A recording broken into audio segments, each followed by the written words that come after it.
Hi everyone, welcome to Sorting Myself Out. Today I'm posting a conversation I had with Janey Imaani. Janey is a wonderful person. She's a life coach. She has been working with clients for several years.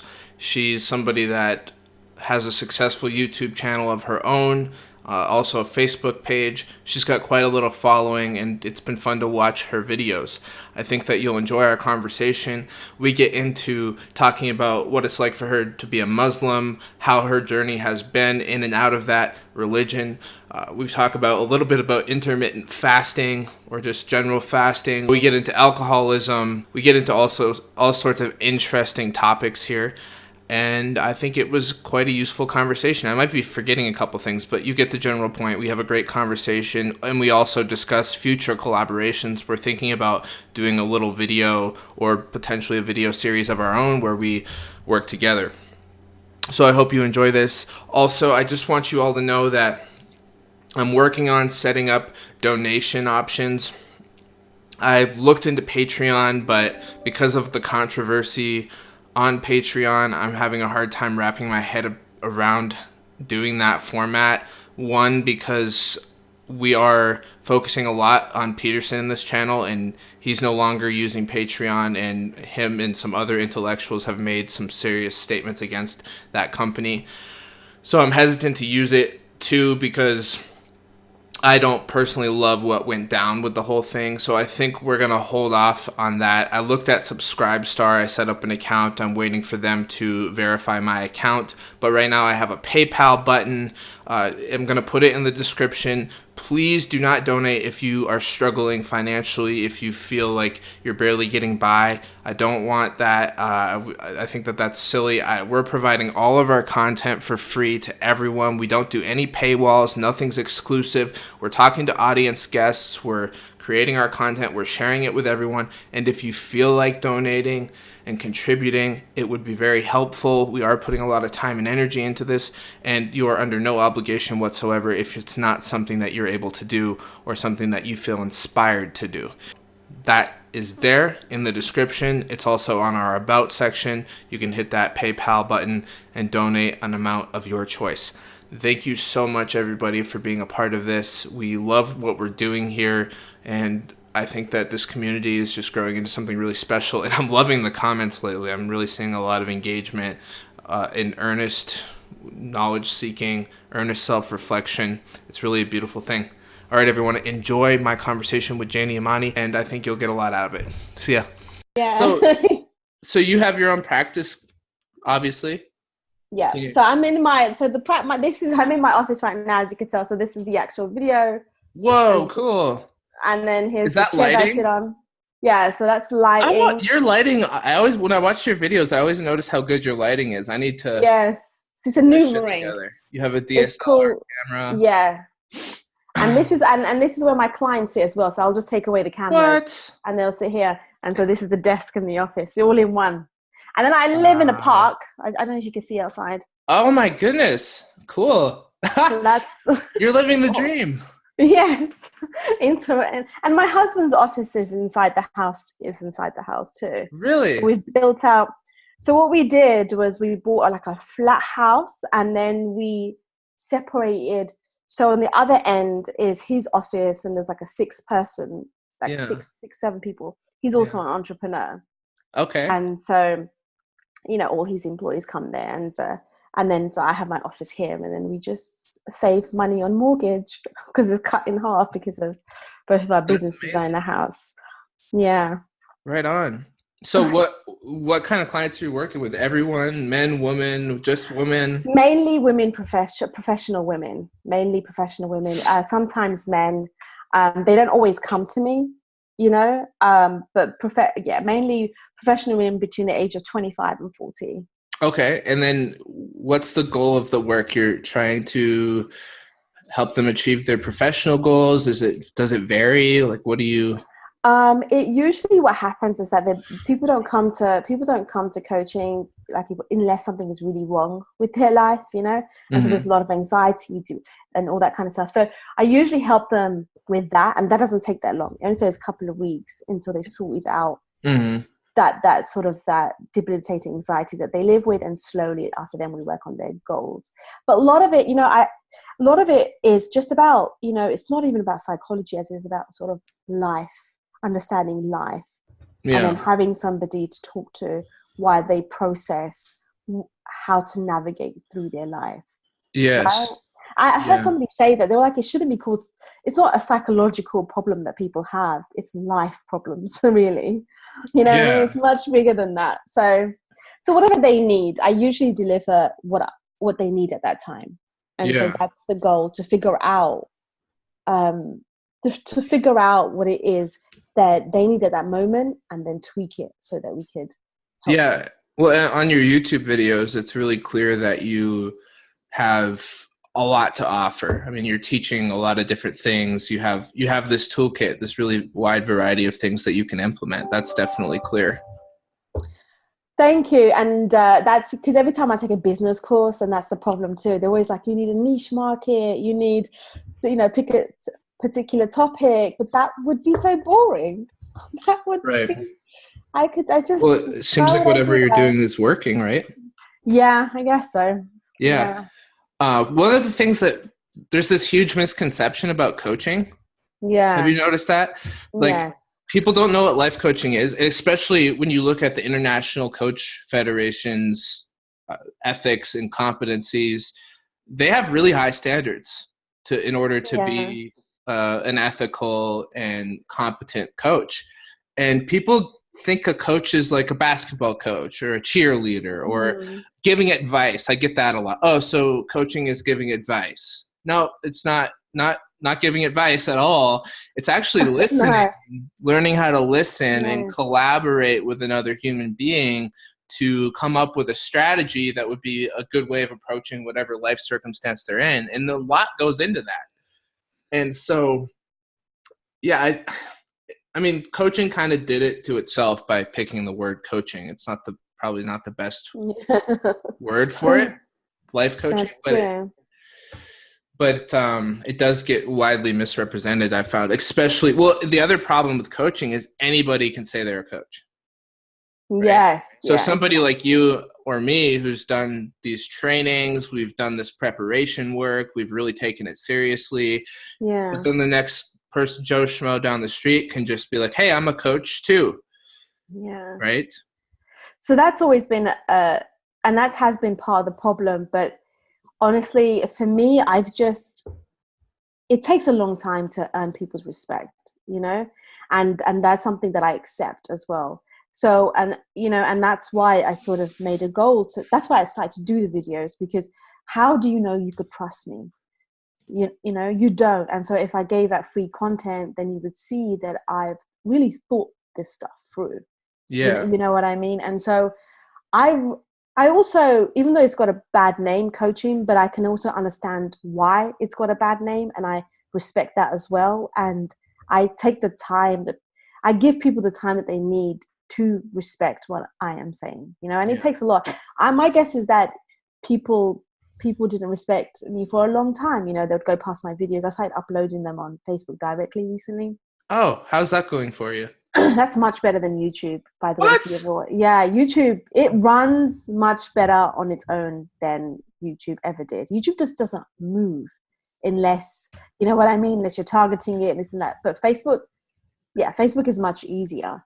Maybe we should start a Facebook page. I really think you should. I Really? really think you should. You should start a Facebook page, and because when people just, and that's the thing, like it's in front of their face. Yeah. YouTube is not like that, and so and so I'm sure they ignored me for the first 10, 15 times, and they're like, okay, what is she saying? So. Yeah. Well, you've got quite a little following, it seems like. Yeah, I mean, I try. I've been around in terms of the community that I work for quite a long time, so I've gained respect from a few people that I have helped in deeply, sort of, and they have helped me sort of promote my work. So that's how it's worked. So it's a small number of people. You mentioned that you do couples work as well. Like, I was interested in understanding what. So the couples work that I mean, I don't do couples work. It's more that I work with the individual and then the couple comes Okay. in sometimes. Nice. At the beginning though, I tried it. It's a much more, I realized that it was much more complicated than I thought. And so that's when I was like, okay, no, let me concentrate on the individual. And if they want to bring in their spouse, so, I could be a sounding board. So that's how How do you I do avoid it. triangulating when you're doing that? That's really hard. That's honestly very difficult. Also because, I mean, I just keep an eye on my natural biases, right? Because I'm female and You're I'm working taking with care this with person. I'm Yeah. working with the female. Hmm. And then the guy comes in who I don't know too well at that point, right? I only know stuff about him that she has told me. So it's a constant checking, Hmm. And Yeah. sometimes I give the leeway to the guy too, because I'm not going to see him again. Yeah. Most probably I'm not going to see him as many times as I see the female that I'm working with. I know I have earned her trust already. Uh-huh. So, just a lot of thinking, Yeah. it's just Yeah. trying to, it's really just looking at that individual and being like, okay, what is the best strategy for this scenario? Wow. What can I do best for this particular situation? That's great. Are you satisfied with where you're at with your practice and your business and everything, or do you feel like I need to grow way more, or do you feel like you've reached a little Yeah, happy place? no, I don't think so. I think I agree with the whole, because there's like always a debate between being content and growth is happiness. After really thinking about this, I do believe growth and happiness come together for me. So you need to keep pursuing it. Yeah, I need to Yeah. keep pursuing and while maintaining a balance, because I do have two children. How old? They are 11 and 9. Wow. So You're they're a little doing a bit, lot. yeah. So they're a little bit older. So that's a Uh-huh. little bit easier, but it's just still a lot of work. And so, yeah, I mean that's the nature. If you're trying to have a balanced life, there's only so far you can go until. Yeah. But they're going to Wow. leave anyway, so I always remind myself that. Like, they're not going to try to be hanging around me. I need something to fall back on. I don't want to be the Oedipal mother, Oh no, yeah, you definitely don't want to do that. So, I try to hold on to them. Recently, I've been watching their baby videos, thinking, "Oh my goodness, Really? they're just so big now," and it's just the time goes. Wow. Oh. It's weird, like I was saying earlier before I recorded it, but I was saying how you're kind of at that next stage. I'm 25 and you're a little older and you have kids and you've got your successful business and your life and all this stuff is happening. And I'm like, oh my God, I want to figure out how to get there. But I'm Yeah. sure I'm going to get there and be like, man, I wish I was 25 again. Yeah, and all the mistakes, right? Yeah, tell All me about the that. What mistakes am I about to make? oh God. Let's see. I'm pretty sure you're doing better than me though. When I think about myself at 25, so I was married and had 2 kids by 25.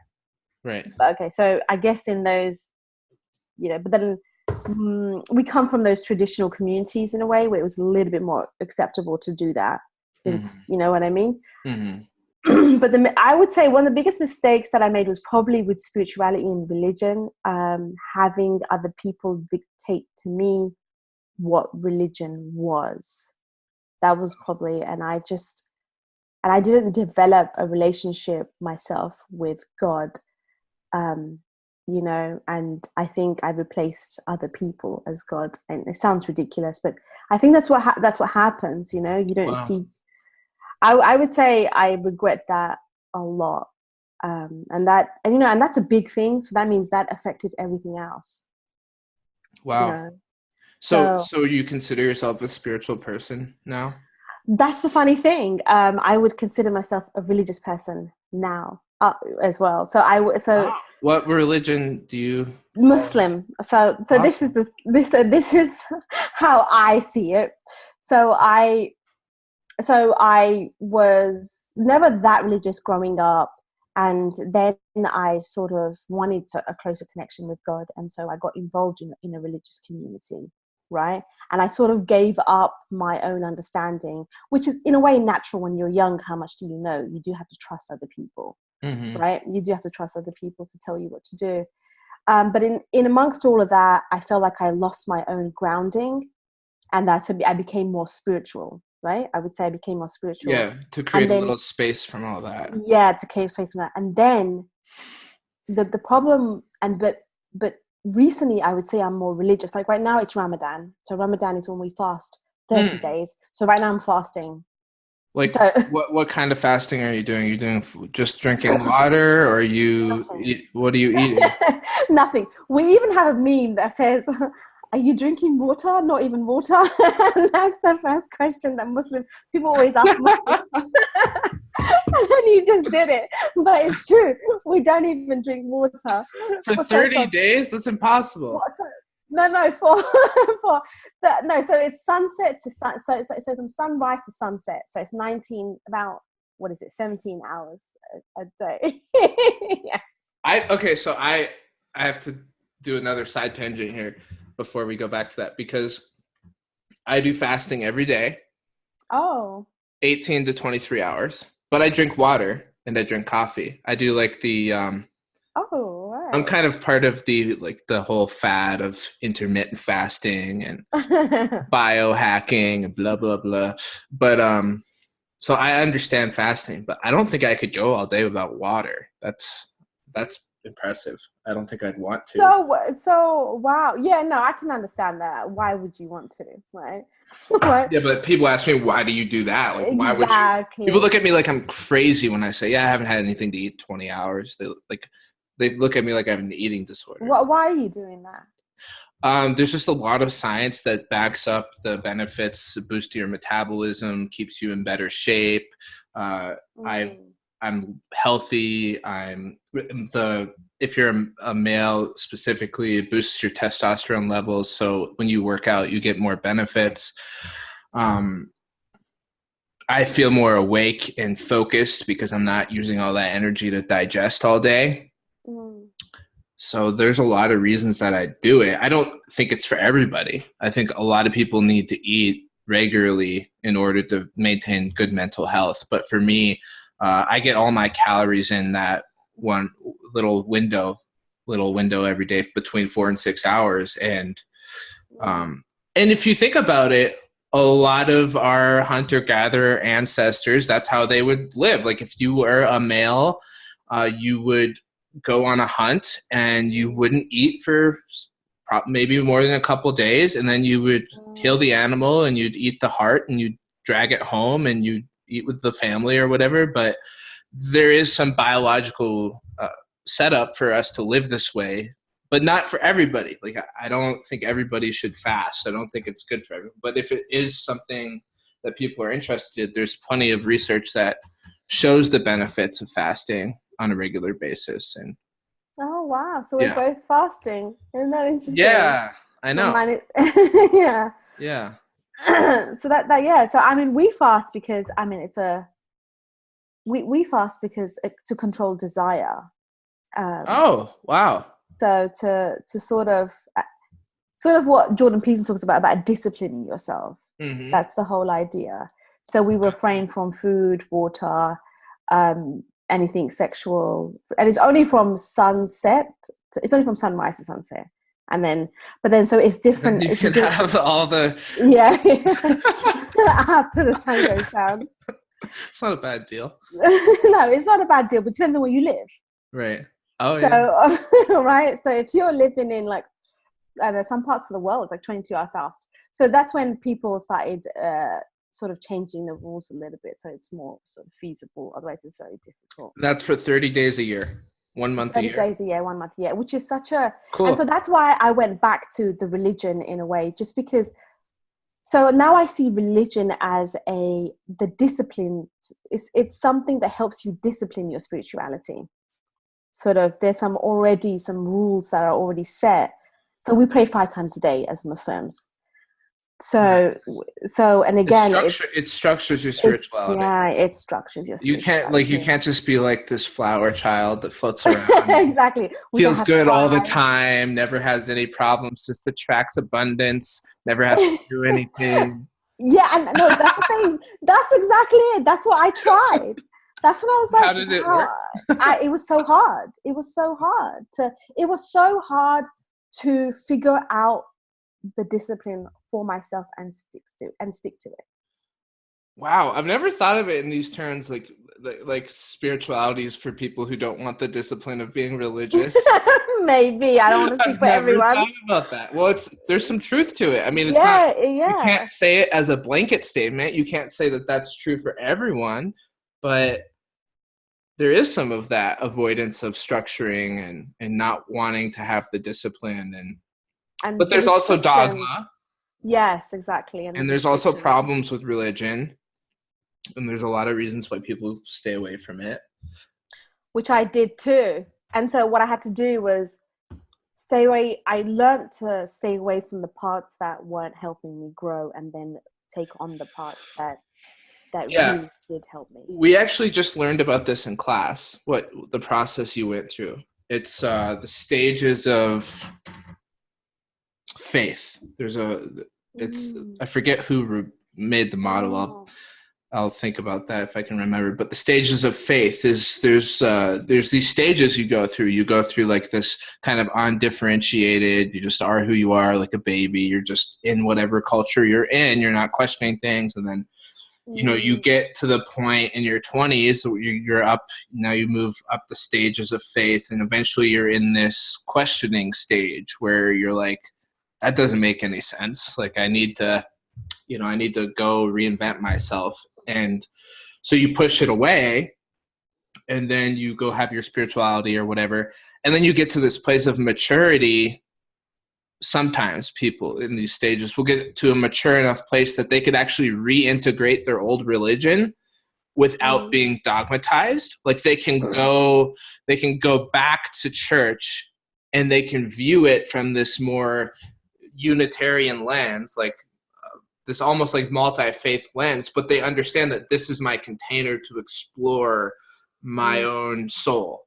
And it's not about like us versus them or one thing or the other. It's just like, this is like a structure that I can use in order to, be a part of this larger mythos of life. And that's a really actually pretty sophisticated place because you see the problem with it, you leave it, you become your own individual, and then you reintegrate it without being dogmatic. I think that's a brilliant thing that you've done. And most people never get through that. And most people never get to the place that you are. Most people, after they push it away, they just never attempt any sort of reintegration whatsoever. They just abandon it altogether, which there's no value here, right? It's not good or bad. You're not, it's not like you should do one thing. Well, the reason why I try to reintegrate is because it's much easier to practice something as a part of a community. I was getting lost by myself. That's what it was. I was getting lost by myself. And so we all sort of fast together, like everybody prays together. That kind of stuff really helps when you're not on your own. So did you grow up religious? No. I mean, I went to church every so often, but my parents were fairly agnostic. I mean, they became pretty spiritual. My dad's basically a yogi. He does yoga. He teaches yoga. He meditates. He goes to his religion. If he had one, would be like Easternized. He's part of a lot of Eastern tradition communities. And my mom, she is kind of religious. I mean, I think she does have that Christian faith, but she doesn't. It's not like there's a structural practice happening. She's an artist, so she does a lot of painting, and that's kind of where she finds her connection to God or whatever you'd call it. So, yeah, that's kind of where. And I'm more. So I guess. Yeah. Yep. Yeah. I'm more. Well, I got sober really early on. I was a troubled youth, and I've gotten a lot of trouble. I went to treatment and had a lot of trials was away from home for most of my teenage years, in programs, disciplinary programs, tough environments, very stressful environments, really demanding and strict. And I learned a lot, and I found my connection there, and I got sober. I did the 12 steps of, that were created by AA. And I consider myself a very spiritual person. No, I've been sober for 8.5 years. Wow. So when did you start drinking? 12. 12. And that's, Yeah. wow. Why? Is that like... Well, so there's a few reasons. One is because I never fit in school. I was fit in with people, but not with school. I always struggled with school. I was basically a different type of learner, and I was told that there was something wrong with me, essentially. So I spent from first grade till fifth grade with everybody kind of figuring out what's wrong with Ryan, taking me to doctors. Teachers didn't like me. I was kind of mistreated because I was just different. I just didn't want to sit down and shut up. I didn't want to do it, and I wasn't interested in it. So there was that real struggle that I had to go through. And to make everything more interesting, I do happen to have some of the genes for alcoholism. So when I found that, I took it and ran with it. And my dad's sober now too. He's been sober for 10 years. So he quit. Actually, he quit. He was trying to replace his own alcoholism with trying to fix mine. Wow. So when I got into treatment, my therapist and I had a powwow, and we decided to stand up to my dad. And we told him, he was going to the Al-Anon meetings, which is essentially for people who have alcoholics in their lives who are trying to sort themselves out. And we told my dad, we're like, you're such a fucking asshole. You're in the wrong room. You need to go to a 12-step meeting for yourself. Yeah, exactly. And that was interesting. That was how it all started. Wow. And now we have a great relationship, and we're both sober, and we've grown a lot. Wow. And your brother too, he's on his... Yeah, he's sober by choice, really, not by... he tried it, and he didn't, he was like, man, I don't want to end up like my dad or Ryan, so I'm probably going to stay away. He knows he's aware of his compulsive personality. I think people vastly underestimate the genealogy of characteristic traits, and he's got the same compulsive gene we do. He does it with video games. He gets addicted to things just like my dad and I. I mean, my dad's addicted to reading books. I'm addicted to making videos. I'm addicted to exercise. We're always struggling with these parts of our personality, right? It's just a matter of trying to balance it and keep it in check and learn how to live with it rather than in resistance to it. That's been my experiences. Not to change the predispositions I have, but to embrace them and to see how I can employ them in a positive way and not let them get out of control. Colton, my brother, has decided to be sober after experimenting with drinking for a couple months, because why risk it? Why risk turning on whatever that gene is and bringing it out? Yeah, no, I've seen that. And the other one I saw was the Nofap. Have you heard of that as well? Like young boys trying to stay from alcohol and porn as well. Because it's just really it's ruined. It's hurting so many young boys. Yeah, what do you think about that? I mean, I wish it was more popular. You know what I mean? Because it's really especially alcohol. And I think alcohol, we don't really see. That's the thing in Islam. There's people that we don't drink alcohol at all, and it's completely what we call haram, which is forbidden. And so it's never been a thing that people struggle with. Well, there are some people, but it's low in number, let's say.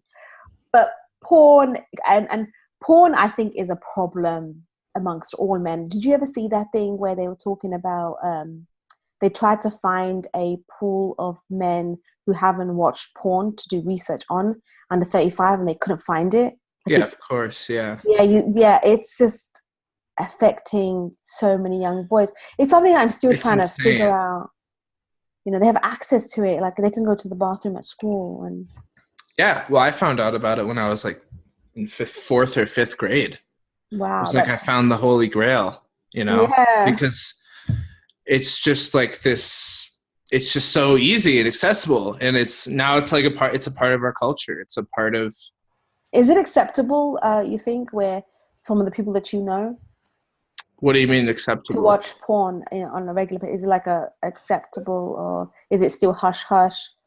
I think there's a lot of sexual shame in general in our society, which is a whole nother topic. So I think that anything sexual, people tend to, you know, avoid, unless they're doing like the braggadocious, like, yeah, I just got laid. It was, you know, like with your friends or whatever. But even that might not feel good to some people. So I think.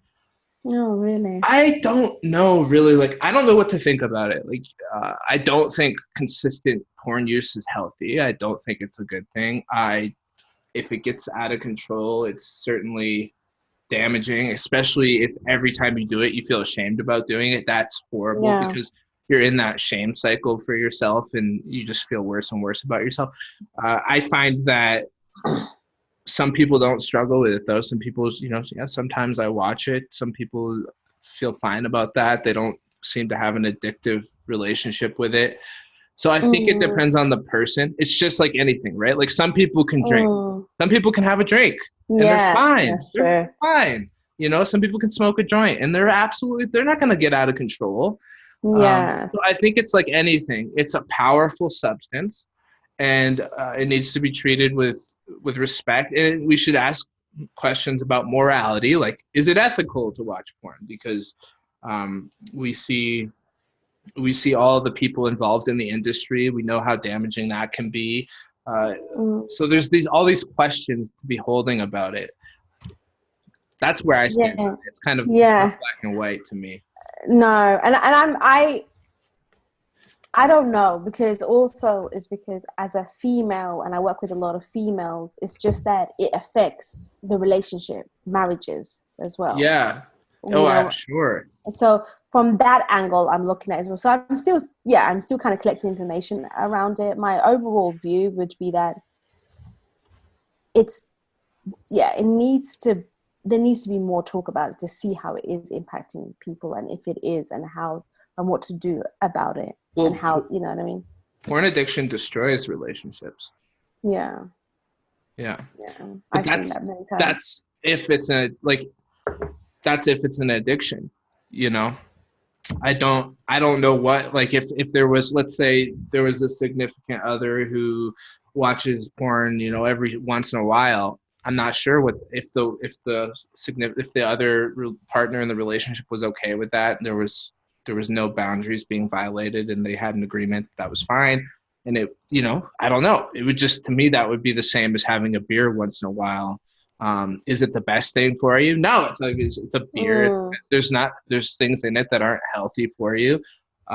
Is it going to kill you? No. Is it going to ruin your life? No, it's not going to ruin your life. That's the thing, is not. That's the thing. Or that's the problem with it. It's not like alcohol in the way that it's just so, it's obvious what you know what I mean, what the advantages and disadvantages are. It's just hard to tell. It's harder, yeah. Yeah, it's harder to tell what's going on. So, yeah. I think that everybody, like the Nofap thing is really good. I think that everybody should experiment with that, because it's like, can I discipline myself sexually? Yeah.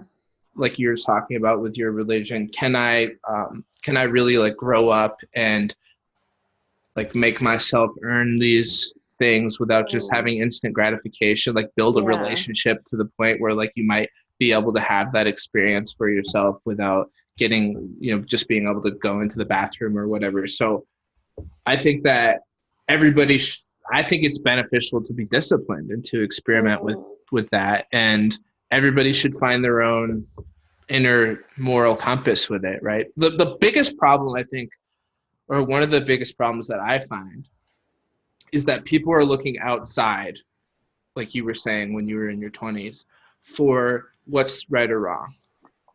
Like people want, Janey, Imaani, tell me like what's right or wrong. Like, am I gonna be okay? Like, am I doing the wrong thing? Jordan Peterson, tell me what's right or wrong. Like, is this right or wrong? And people are so hesitant to look within.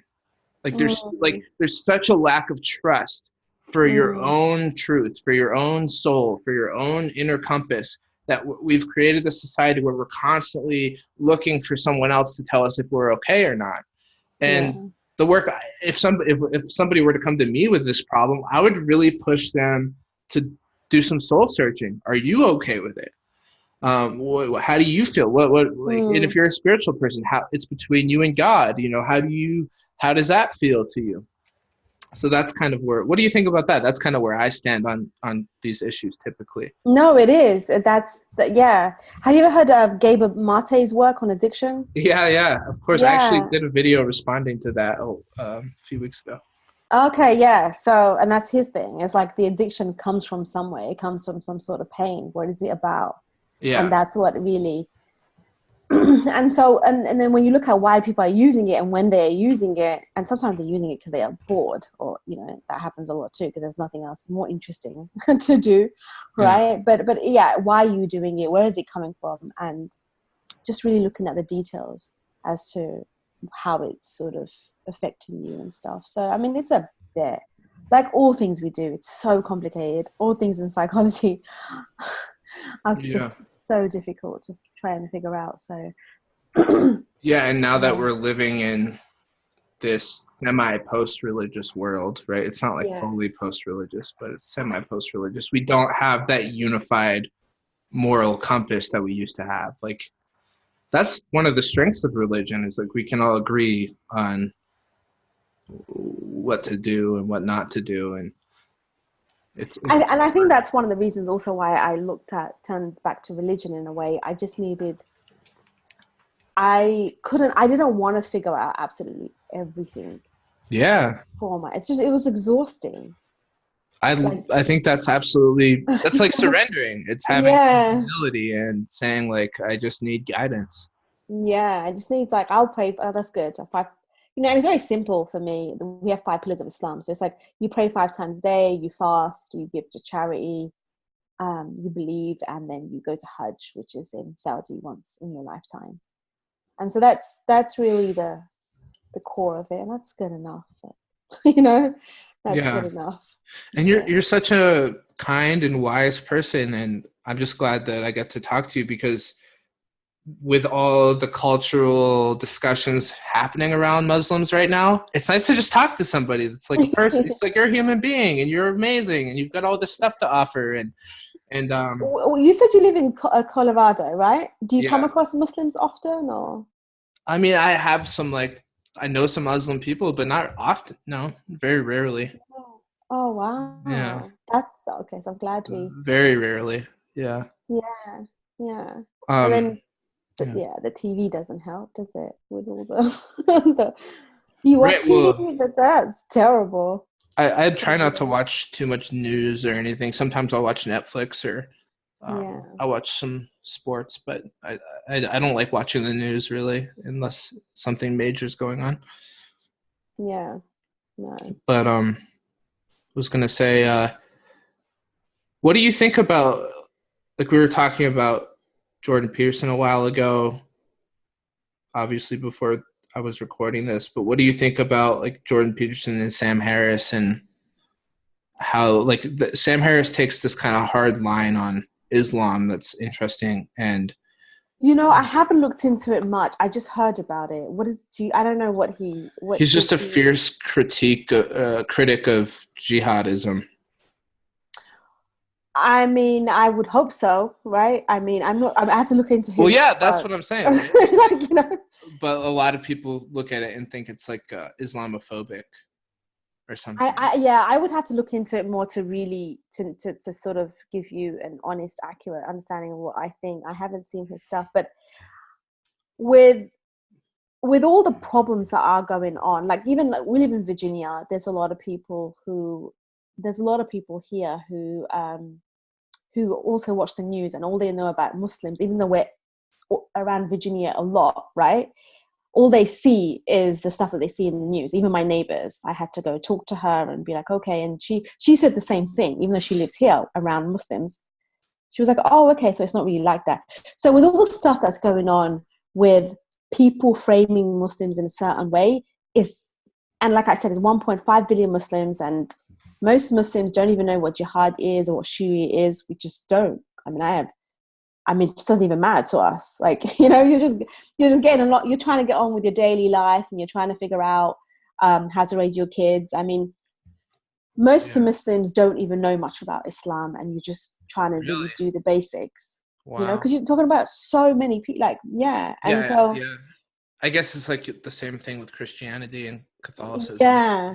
And you're just like, and so I'm not sure what he says, but jihad. I mean, there's obviously a problem within extremism somewhere, a certain group of Islam, and obviously we don't. Well, I mean, we think it's ridiculous too, So I don't know. And the other interesting thing about them is that they have hurt more Muslims. So the jihadist groups, as far as we know, has harmed more Muslims than non-Muslims as well.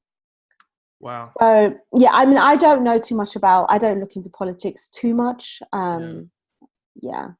Wow. But yes, I was just curious because one of the things that you mentioned just about being a Jordan Peterson fan and also sometimes not feeling totally in alignment with what he said about the Muslim community, I just thought that might be interesting to get your thoughts on.